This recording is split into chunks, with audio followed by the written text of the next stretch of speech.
ሰላም ጤና ይስጥልን ውድ ተመልካቾቻችን አድማጮቻችን ይህ ማዕደ ዜና ነው። ከሰዓቱ አበይት መረጃዎች ጋር እኔ ደረጀ ሀብተወልድ ነኝ።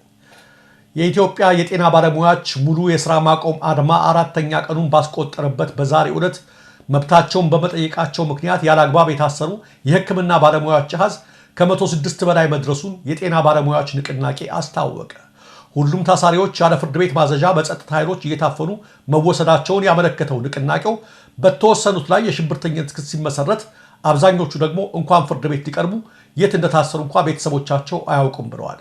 ዓለም አቀፉን የሰብአዊ መብት ተሟጋች አምነስቲ ኢንተርናሽናልን ጨምሮ ሌሎች የመብት ተሟጋች ድርጅቶችም የኢትዮጵያ መንግስት የመብት ጥያቄ ባነሱ የጤና ባለሙያዎች ላይ እየፈጸመ ያለውን የስር እርምጃ እንዲያቆም ቀደም ሲል ያሰራቸውንም ያለምንም ቅድመ ሁኔታ እንዲፈታ እያሳሰቡ ቢሆንም አሁንም እስሩ ተባብሶ እንደቀጠለ ንቅናቄው ከሚያወጣቸው መረጃዎች ለመረዳት ተችሏል።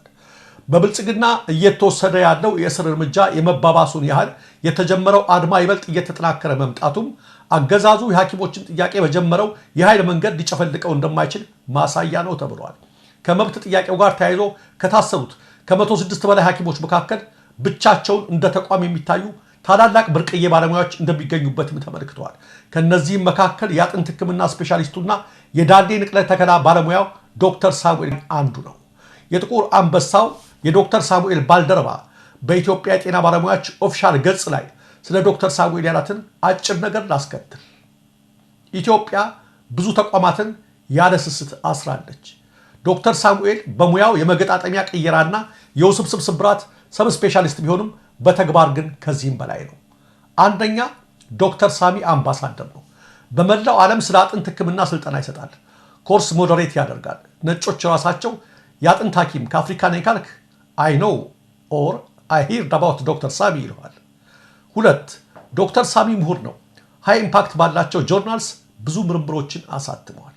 ሶስት ዶክተር ሳሚ ራሱ የእርዳታ ድርጅት ወይም ኤንጂኦ ነው። ለብዙ ታካሚዎች በግሉ ጥረት መሳሪያ ከአሜሪካ አስመጥቶ የዳሌ መገጣጠሚያ ቅየራ ሰርቷል። አራት ዶክተር ሳሚ አርአያ ወይም ሮል ሞዴል ነው።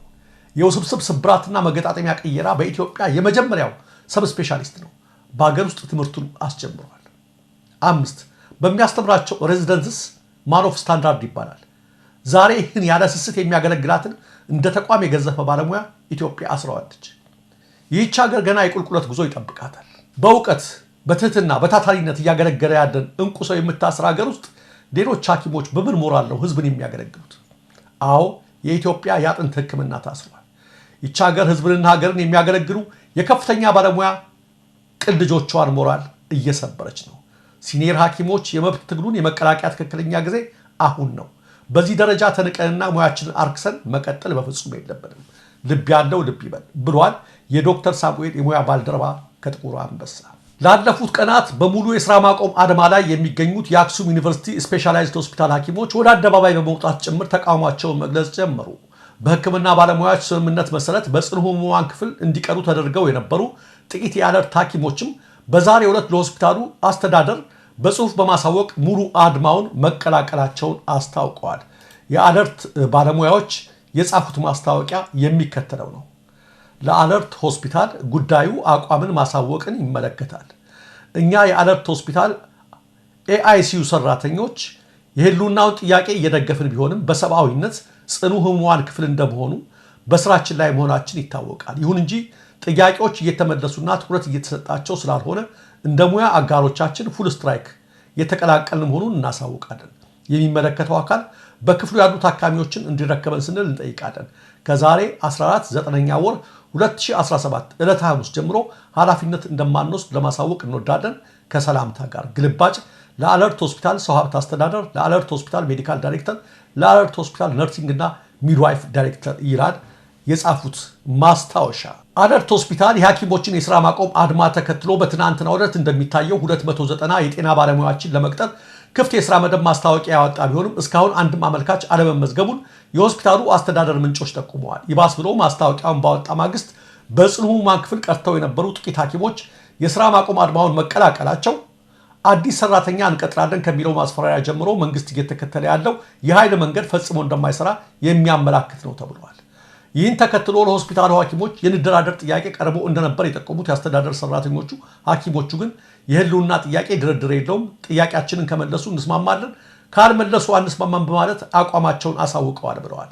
ሌሎችም በርካታ የሕክምና ማስተማሪያ ሆስፒታሎችና የትምህርት ተቋማት አዳዲስ የጤና ባለሙያዎችን ለመቅጠር ማስታወቂያ በማውጣት ላይ ቢሆኑም የሚመዘገብ አካል ሊገኝ አልቻለም ነው የተባለው። በተመሳሳይ ሁኔታ በወላይታ ሶዶ ሆስፒታል እንደ አለርት ሆስፒታል ሁሉ የተወሰኑ ሐኪሞችን በድንገተኛ ክፍል እንዲቀርቡ ተደርገው የነበረ ቢሆንም የብልጽግና አገዛዝ እየተከተለ ያለው አፈናና እስር ይበልጥ ያስቆጣቸው የሆስፒታሉ ሐኪሞች ታካሚዎቻቸውን ላስተዳደሩ በማስረከብ በዛሬው ዕለት የሙሉ አድማውን መቀላቀላቸውን አስታውቀዋል። የራስ ደስታ ሆስፒታል ደግሞ ባለፉት ቀናት በስራ ገበታቸው ላይ ያልተገኙትን ሁሉንም የጤና ባለሙያዎች ማሰናበቱን በመግለጽ ጡረታ ለወጡና ከዩኒቨርሲቲ ተመርቀው ስራ ላጡ ሐኪሞች ጥሪ አድርጓል። በስራ ማቆም አድማው ጭር ብለው ከሰነበቱት የሕክምና ተቋማት መካከል አንዱ የሆነው የባህር ዳሩ ፈለገ ሕይወት ሆስፒታል ደግሞ ከዚህ ቀደም ሐኪሞች በማህበር ቤት ለመስራት የጀመሩትን እንቅስቃሴ እንደ ማስፈራሪያ በመጠቀም ወደ ስራቸው እንዲመለሱ ሙከራ እያደረገ ይገኛል። ሆስፒታሉ በመግቢያ በሩ ላይ ዛሬ ያወጣው ማስታወቂያ የሚከተለው ነው። ፈለገ ሕይወት አጠቃላይ ስፔሻላይዝድ ሆስፒታል። ሰላም ውድ የሆስፒታላችን ጤና ባለሙያዎች፣ ከቤት ማህበር ጋር ተያይዞ የመመዝገቢያ ቀኑ እየደረሰ ስለሆነ በስራ ገበታችን በመገኘት በተጠቀሰው ቀን መረጃውን ይዘን እንድንገኝ እናሳውቃለን። መረጃው የሚሰጠው በስራ ገበታው በመገኘት እየሰራ የሚገኝ ሲሆን የሚፈረመውም በአካል በመገኘት ይሆናል ብሏል። ስለዚህ ማስታወቂያ የሰሙ የሆስፒታሉ ሐኪሞችም በራብ እየተቀጣ ላለ ሐኪም ቤት ስለመስራት የወደፊት እቅድ ማውራት ትርጉም አይሰጥም። የዳቦ ጥያቄ መመለስ ያልቻለ አገዛዝ ከእንግዲህ በውሸት ተስፋ ሊያታደለን አይችልም። ያለፈው ይበቃል። ቤቱን እናንተው ሰርታችሁ ኑሩበት ወይም አከራዩት። በአንድነት መንፈስ ተማምነን ያነሳነውን የመብት ጥያቄ በጥቅም ድለላ ወይም በ30 ዲናር የምንለውጥ ይሁዳዎች አይደለንም በማለት በማህበራዊ ትስስር ገጾቻቸው ላይ አስተያየታቸውን ሰጥተዋል። እስካሁን ባለው መረጃ መሰረት ሙሉ በሙሉ ስራ ያቆሙ ታላላቅ ሆስፒታሎች በትንሹ ከ35 በላይ ደርሰዋል። ወደ ሌሎች መረጃዎች ስናልፍ በትናንትናው ዕለት ከላሊበላ ከተማ ተነስተው ወደ ጋሸና ሲጓዙ በነበሩ የመከላከያ ወታደሮች ላይ ልዩ ቦታው ድብኮ ተብሎ በሚጠራ አካባቢ ሲደርሱ በተፈጸመባቸው የደፈጣ ጥቃት 5ቱ ሕይወታቸው ማለፉንና ቀሪዎቹ 12ቱ መቁሰላቸውን ከስፍራው የአይን ምስክሮች ገለጹ። በሰሜን ወሎ ዞን ላስታ ወረዳ ከድብኮ ከተማ በቅርብ ርቀት በሚገኘው ቆጋ ወንዝ አካባቢ ለተፈጸመው ለዚህ የደፈጣ ጥቃት በአፋባ በወሎ የላስታ አሳምነው ኮር ኃላፊነቱን ወስዷል። ወታደሮቹ ጥቃቱ የተፈጸመባቸው በ3 ሲኖትራክ በ2 ካሶኒና በአንድ አይሱዙ ኤፍኤስአር ተሳፍረው መነሻቸውን ላሊበላ ከተማ በማድረግ ወደ ጋሸና ከተማ እየተጓዙ በነበረበት ሰዓት ነው ተብሏል። በጥቃቱ ሰለባና ቁስለኛ የሆኑት ወታደሮች በአንድ አምቡላንስና በአንድ ፓትሮል መኪና ተጭነው ወደ ጋሸና መስመር ሲወሰዱ ማየታቸውን የአይን እማኞቹ ጨምረው ገልጸዋል። ጉዳዩን አስመልክቶ እስካሁን ከመከላከያ በኩል የተሰጠ ምንም አይነት መግለጫም ሆነ ማስተባበያ የለም። የቤተ ክርስቲያኗ ተቋማት ለምዝበራ ተጋልጠዋል ሲል የኢትዮጵያ ኦርቶዶክስ ተዋሕዶ ቤተክርስቲያን የሰንበት ትምህርት ቤቶች ማደረጃ መምሪያ ገለጸ። በኢትዮጵያ ኦርቶዶክስ ተዋሕዶ ቤተክርስቲያን የሰንበት ትምህርት ቤቶች ማደረጃ መምሪያ የሰንበት ተማሪዎች አንድነት መምሪያ ባወጣው መግለጫ የዘንድሮ የርክበ ካህናት የቅዱስ ሲኖዶስ ምልዓተ ጉባኤ በቤተ ክርስቲያን አስተዳደር ላይ በሚስተዋሉ ቁልፍ ጉዳዮች ላይ አላተኮረም በማለት ተችቷል። መምሪያው በትግራይ የሚገኙ አህጉረ ስብከቶች ከሲኖዶሱ ከተለዩ በኋላ በተስተዋሉ ጥፋቶች ዙሪያ ያዘጋጀውን ሰነድ ለቋሚ ሲኖዶሱና ለፓትርያርኩ ቢያቀርብም ምላሽ አለማግኘቱን ጠቅሷል። በኦሮሚያ ክልልም በአስተዳደራዊ ችግሮች ምክንያት አብያተ ክርስቲያናት እየተዘጉ ካህናትና ተከታይ ምዕመናንም እየፈለሱ መሆኑን መምሪያው ገልጿል። የጠቅላይ ቤተ ክህነት ጠቅላይ ስራ አስኪያጅነትና የአህጉረ ስብከት ጽሕፈት ቤቶች የአስተዳደር ዘርፍ ከሊቃነ ጳጳሳት ውጭ በብቁ ባለሙያዎች እንዲመሩም መምሪያው አሳስበዋል። እስራኤል ኢራንን ልታጠቃ እንደምትችል መነገሩን ተከትሎ በዓለም የነዳጅ ዘይት ዋጋ ጨመረ። እስራኤል በኢራን የኒውክሌር ኃይል ላይ ጥቃት ለመፈጸም ተዘጋጅታለች መባሉን ተከትሎ የነዳጅ ዋጋ ከ1 በመቶ በላይ ጨምረዋል። የብሬንት ድፍድፍ ነዳጅ የሐምሌ ወር ዋጋ 68 ሳንቲም ወይም 1.04 በመቶ ከፍ ብለዋል። እስራኤል የኢራንን የኒውክሌር መስሪያ ቤቶችን ለመምታት በዝግጅት ላይ መሆኗን ሲኤንኤን ጉዳዩን ያውቃሉ ያላቸውን በርካታ የአሜሪካ ባለስልጣናትን ዋቢ አድርጎ ዘግቧል። ባለስልጣናቱ የእስራኤል መሪዎች ጥቃት ለመፈጸም የመጨረሻ ውሳኔ ማድረጋቸው ግልጽ አይደለም ማለታቸውንም ሲኤንኤን አስደምጠዋል።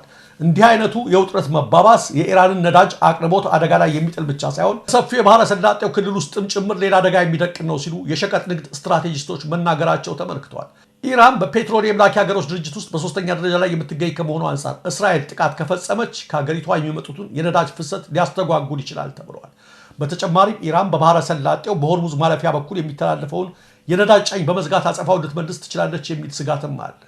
ይህ ሆነ ማለት ደግሞ ሳዑዲ አረቢያ፣ ኩዌት፣ ኢራቅና የተባበሩት አረብ ኤምሬቶች ድፍድፍ ዘይትና ነዳጅ ወደ ውጭ መላክ እንዳይችሉ ያደርጋቸዋል ማለት ነው። ውድ ተመልካቾቻችን፣ አድማጮቻችን ስትከታተሉት የነበረው የሰዓቱ የማዕደ ዜና መረጃዎች እነዚህ ነበሩ። ለትክክለኛ ለወቅታዊ ለፈጣን መረጃዎች እንዲሁም ለቁም ነገር አዘል ዝግጅቶች ማዕደ ዜናን ይከታተሉ፣ ሰብስክራይብ ያድርጉ። ኢትዮጵያ ሀገራችን፣ ምስራቅ አፍሪካችን በሰላም በአንድነት በሞገስ በነጻነት በፍቅርና በክብር ለዘላለም ይኑሩ። መብታቸውን በመጠየቃቸውን ብቻ የታሰሩ የጤና ባለሙያዎችን የኢትዮጵያ ባለስልጣናት እንዲፈቱ አምነስቲም ጠይቀዋል። ከስራ ማቆም አድማውም ጋር በተያያዘ የታሰሩ የጤና ባለሙያዎችና የኢትዮጵያ ባለስልጣናት ያለ ምንም ቅድመ ሁኔታ በአስቸኳይ እንዲፈቱም የመብት ተቆርቋሪ አምነስቲም ጠይቀዋል። በአዲስ አበባ ብቻ ቢያንስ ከ20 በላይ የጤና ባለሙያዎችን በዋናውም ፖሊስ ጣቢያ ታስረውም ወደሚገኙት የገለጸው ተቋሙ መብታቸውን ብቻ በመጠየቃቸው መታሰሩ እንደማይገባቸውም ረቡዕ ግንቦት 13 2017 ዓ.ም በኤክስ ገጻቸው ላይ አሳስበዋል። በተጨማሪም ባለስልጣናቱ በሰላማዊ መንገድም እየተቃወሙ ያሉ ግለሰቦችንና እያደረሱ ያሉትን ወከባ እንዲያቆም ተቃውሞ ባወጣው መግለጫ አጽንኦት ሰጥተዋል። ከሰሞኑ በኢትዮጵያ የጤና ባለሙያዎች ንቅናቄ በሚልም ስያሜ የደሞዝና ጥቅማ ጥቅም ጥያቄን ጨምሮ የጤና ስርዓትን ያስከትላሉ ያሏቸውን 12 ጥያቄዎች ይመለስ በሚልም ካነሱትን የስራ ማቆም አድማ ጋርም በተያያዘ በሙሉ የሀገሪቱ ከ80 በላይ የጤና ባለሙያዎች መታሰራቸውን የንቅናቄው አስተባባሪ ለቢቢሲም ተናግረው ነበር። የመንግስት የጸጥታ ኃይሎችን በተለያዩ በትልልቅ ከተሞችን ከሚገኙ ሆስፒታሎች የሚያገለግሉ በርካታ የጤና ባለሙያዎች እያሰሩ እያዋከቡ መሆኑንም አንድ የንቅናቄ አስተባባሪ ለቢቢሲም ገልጸዋል። ከዚህም አድማ በተያያዘ አዲስ አበባ የሚገኙ ጥቁር አንበሳና ቅዱስ ጳውሎስ ሆስፒታሎችን ጨምሮ በተለያዩ የሀገሪቱ ክልሎች በርካታ የጤና ባለሙያዎች ከስራቸው ከሆስፒታልና ከቤታቸው በጸጥታ ኃይሎች እየተወሰዱ በቁጥጥር ስር መዋላቸውን ተነግሯል። የጤና ባለሙያዎች እያደረጉት ላለውም እንቅስቃሴ ድጋፋቸውን በመግለጻቸውም ግንቦት 3 2017 ዓ.ም ለእስር ተዳርገውም የነበሩት የጤና ባለሙያዎች ማህበረ ፕሬዝዳንት በሳምንቱ የመጀመሪያው ላይ መፈታታቸውን አምነስቲ ገልጿል። አጠቃላይ ሁኔታው አሳሳቢም ብሎታል። በጤና ባለሙያዎች ሁከትን መቀስቀስን ጨምሮ የቀረበባቸውን ክስና አምነስቲ ባለስልጣናቱ የዘፈቀደ እስር እንደ ማፈኛ ማሰሪያ መጠቀማቸውን ማሳያ ሌላው ምሳሌ ነው ሲል ተችቷል። የጤና ባለሙያዎችም የተያዘበትንም ሆነ የታሰሩበት ምክንያት እንዳልገለጸላቸውም አምነስቲ በዚህም መግለጫው ላይ አስፍረዋል። መኖሪያ ቤቶች መሳሪያና ፈንጂ ፍለጋ በሚልም ሽፋን ያለ ፍርድ ቤት ማዘዣ ድንገተኛ ፍተሻ ተደርጎባቸዋል። በዚህም ወቅትም የተወሰደባቸው ብቸኛ እቃዎችን የኤሌክትሮኒክስ እቃዎችን ነው ብለዋል። አምነስቲም በዚህ መግለጫውም የስራ ማቆም አድማውን ተከትሎ ፖሊስ የሕክምና ባለሙያዎችን በቁጥጥር ስር መዋሉን ማረጋገጡን የኢትዮጵያ ሰብአዊ መብቶች ኮሚሽን ኢሰመኮ ረቡዕ ግንቦት 13 2017 ዓ.ም ባወጣው መግለጫ አትተዋል። ኢሰመኮ ፖሊስ በማህበራዊ ሚዲያዎች ላይ እንቅስቃሴውን አድርጓል። እንዲሁም በሌሎች በስራ ላይ ባልተገኙ ባልደረቦች ላይ ዛቻና ማስፈራሪያ አድርሰዋል በሚልም የጤና ባለሙያዎች ላይ ለእስር እንዳደረጋቸው አትተዋል። በሕክምና ተቋማት ላይ በማካሄድ ላይ ያሉ የስራ ማቆም አድማውንም እንዲሁም ይህንን ተከትሎ በመንግስትም እየተወሰዱ ያሉ እርምጃዎችን ለሰብአዊ መብቶችም ጥሰቶች በርም እንዳይከፍቱ ትኩረትም ሊሰጣቸውና ዘላቂ መፍትሄ እንዲያገኙ ማድረግ ይገባል ሲል ኢሰመኮ በትናንትናው መግለጫው አትተዋል። የስራ ማቆም አድማውን ተከትሎ የጤና ሚኒስትሩን ዴኤታ ደረጀ ዱጉማ የጤና ባለሙያዎች ወደ ስራ ገበታቸው ካልተመለሱ ህጋዊና አስተዳደራዊ እርምጃም እንደሚወሰድባቸው ማስጠንቀቂያ ሰጥተዋል። ጤና ባለሙያዎችም ጥያቄ በአሁኑ የመጣ ሳይሆን ለዓመታት ሲንከባለል የቆየ መሆኑን ብሔራዊ ቴሌቪዥንም ግንቦት 12 2017 ዓ.ም የቀረቡትን ወቅት የተናገሩት ሚኒስትር ዴኤታውም የጤና አገልግሎቱን እንዲቋረጥ ማድረጉን ፍጹም ተቀባይነት የለውም ብሏል። ሚኒስትሩ ዴኤታው ወደ ስራ ገበታቸው ባልተመለሱ የጤና ባለሙያዎች ላይ መንግስታቸው ይወስደዋል ብለው ካቀረቧቸው እርምጃዎች አንዱ የጤና ባለሙያዎች ፈቃዳቸውን መንጠቅ እንደሆነ ተናግረዋል። ወደ ስራ ካልተመለሱ በስተቀር ሙያዊ ፈቃዳቸውን ይዘው መቀጠል እንደማይችሉ አስጠንቅቀዋል። የሕክምና ባለሙያዎችም ከተመጣጣኝ ደሞዝም ጥቅማ ጥቅም የሙያ እድገትን እድሎችን እንዲሁም ከምቹ የስራ ቦታም እና የስራ ነጻነት ጋርም የተያዙ ባለ 12 ነጥብ ጥያቄዎችን ለጤና ሚኒስትሩ ሚያዝያ 3 2017 ዓ.ም ማቅረባቸው ይታወሳል። በመንግስትም እንደዚሁ ጥያቄዎችን በተሰጠው 30 ቀናት ምላሽ ባለመሰጠቱ ከግንቦት 5 ጀምሮ የስራ ማቆም አድማውን ለማድረግ መገደዳቸውን ባለሙያዎች ገልጸዋል። ኢሰመኮ በተጨማሪ ክፍል እና ሙሉ የስራ ማቆም አድማውን ተከትሎ በአዲስ አበባ ክትትል ባልደረቦቻቸውን አንዳንድ የሕክምና ተቋማትን በጽኑ ህሙማን ማዕከል የሚገኙ ታማሚዎችን ጨምሮ የሐኪሞችን እጥረትን ተገቢውን ሕክምና ማግኘት አለመቻላቸውን ገልጸዋል። ከተለያዩ ከተሞች ረጅም ቀጠሮ ጠብቀው ለሕክምና የመጡ ህሙማን መንገላታታቸውን በባለሙያዎች እጥረት ምክንያት አንዳንድ የሕክምና ተቋማት ባለሙያዎችም ለረዥም ፈረቃዎች እንዲሰሩ ለመመደብ መገደዳቸውን በዚሁ መግለጫው አስፍሯል። ኢሰመኮ ክትትል ካደረገባቸው መካከል ጥቁር አንበሳ፣ ቅዱስ ጳውሎስ፣ ቅዱስ ጴጥሮስ እና ዳግማዊ ሚኒሊክ ሆስፒታሎች ይገኙበታል። ከአዲስ አበባ በተጨማሪ ከአጋሮ፣ ከአርባ ምንጭና ባህር ዳር፣ ከፍቼ፣